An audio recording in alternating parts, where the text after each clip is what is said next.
Assalamualaikum warahmatullahi wabarakatuh. Perkenalkan, kami dari kelompok 6 dengan anggota Adila Ayub, NIM 41014170063, Wita Paramita, NIM 41014170074, dan Alma Puput Listiarni, NIM 41014170088. Pada kesempatan kali ini, saya, Adila Ayub, akan mewakili kelompok 6 untuk mempresentasikan hasil diskusi kami mengenai materi interpolasi metode Langrengue. Di sini, kami akan menjelaskan interpolasi dengan bentuk polinomial, karena interpolasi dengan bentuk polinomial ini adalah interpolan yang paling sering dipilih karena mudah untuk melakukan evaluasi, turunan, serta integral.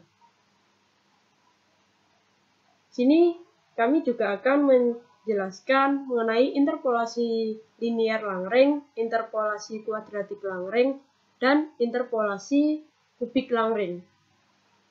Yang pertama, saya akan menjelaskan interpolasi polinomial Langrengue. Nah, interpolasi polinomial Langrengue itu dapat dinyatakan sebagai f(ix) sama dengan sigma Lix dikali fxi, di mana i sama dengan 0 sampai n. N itu merupakan pangkat dari polinomial. Dan Lix sendiri, atau biasa kita sebut dengan fungsi bobot, itu memiliki rumus seperti ini. Selanjutnya kita ke contoh yang pertama.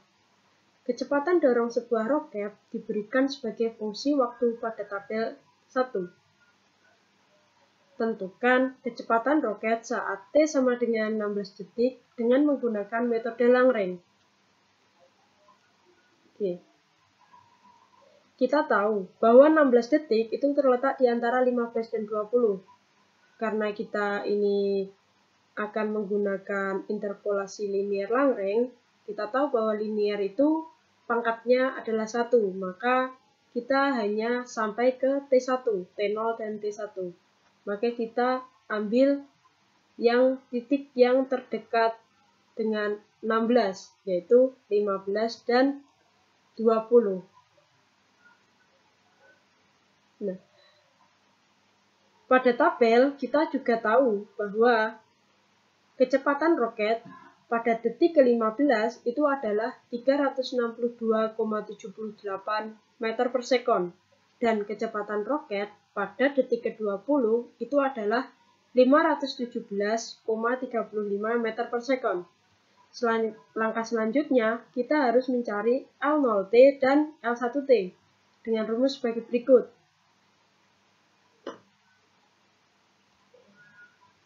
Selanjutnya, setelah kita tahu L0T dan L1T,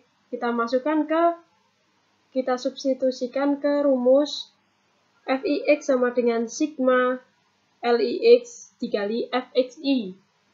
Nah, kita tahu bahwa L0x-nya itu adalah T-T1 per T0-T1 dan L1T-nya adalah T-T0 per T1-T0. Selanjutnya disubstitusikan nilainya T0, T1 dan Pt0 dan Pt1.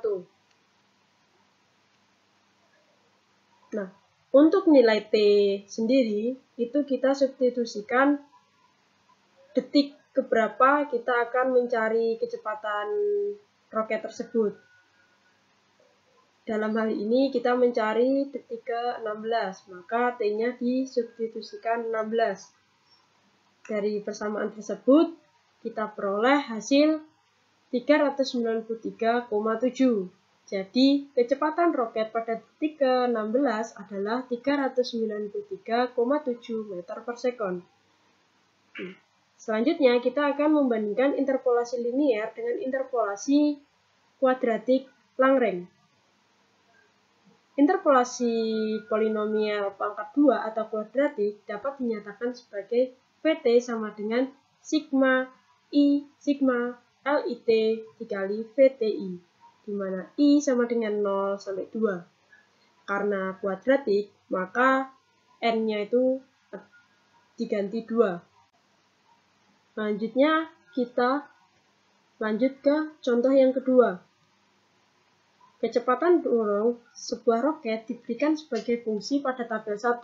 Tentukan kecepatan roket pada T16 detik dengan menggunakan metode kuadratik Lagrange.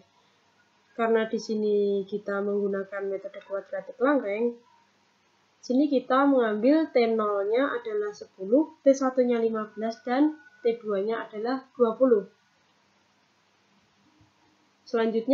Langkah selanjutnya kita harus mencari L0, L0T, L1T, dan L2T. Nah, setelah kita tahu L0T, L1T, dan L2T, maka kita bisa mensubstitusikan nilainya. Selanjutnya kita substitusi nilai dari T0, T1, T2, VT0, VT1, serta VT2 ke dalam persamaan tersebut. Dan diperoleh hasil 392,19. Jadi, kecepatan roket pada detik ke-16 adalah 392,19 meter per sekon. Selanjutnya kita bisa menghitung kesalahan relatif terhadap interpolasi linier, yaitu caranya mutlak dari perhitungan interpolasi kuadratik Lagrange dikurangi hasil perhitungan interpolasi linier Lagrange dibagi hasil perhitungan dari interpolasi kuadratik Lagrange dikali 100. Nah, di sini kita menemukan kesalahan relatif terhadap interpolasi linier yaitu 0,38410%. Selanjutnya, kita akan membahas interpolasi kubik Lagrange. Interpolasi polinomial pangkat 3 atau kubik dapat dinyatakan sebagai VT sama dengan sigma LIT dikali VTI, di mana I sama dengan 0 sampai 3. Karena kubik, maka N-nya adalah 3. Kita lanjut ke contoh 3. Kecepatan dorong sebuah roket diberikan sebagai fungsi waktu pada tabel 1. Tentukan kecepatan roket pada saat T sama dengan 16 detik dengan menggunakan metode kubik Lagrange. Karena ini menggunakan metode kubik Lagrange, maka kita harus mencari T0, T1, T2. Kita harus menentukan, kita harus menentukan T0, T1, T2, serta T3. Pada kesempatan kali ini, saya memilih T0-nya adalah 10 detik, T1-nya adalah 15 detik, T2-nya 20 detik, serta T3-nya adalah 22,5 detik.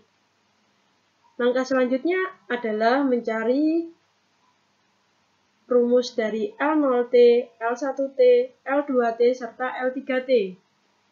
Setelah kita tahu rumus dari L0T, L1T, L2T, serta L3T, kita substitusikan ke dalam rumus VT sendiri. Diperoleh persamaan seperti ini. Selanjutnya, kita mensubstitusikan nilai T0, T1, T2, T3, serta VT0, VT1, VT2, dan VT3. Diperoleh persamaan seperti ini. Dari persamaan itu, kita peroleh hasil 392,06. Jadi dapat disimpulkan bahwa kecepatan roket pada detik ke-16 adalah 392,06. Kita juga dapat menghitung kesalahan relatif terhadap interpolasi kubik dengan rumus mutlak dari hasil perhitungan interpolasi kubik Lagrange dikurangi hasil perhitungan interpolasi kuadratik Lagrange dibagi hasil perhitungan interpolasi kubik Lagrange dikali 100. Pada kesempatan kali ini kita mendapatkan hasil 0,033269%. Sekian dari kami. Oke.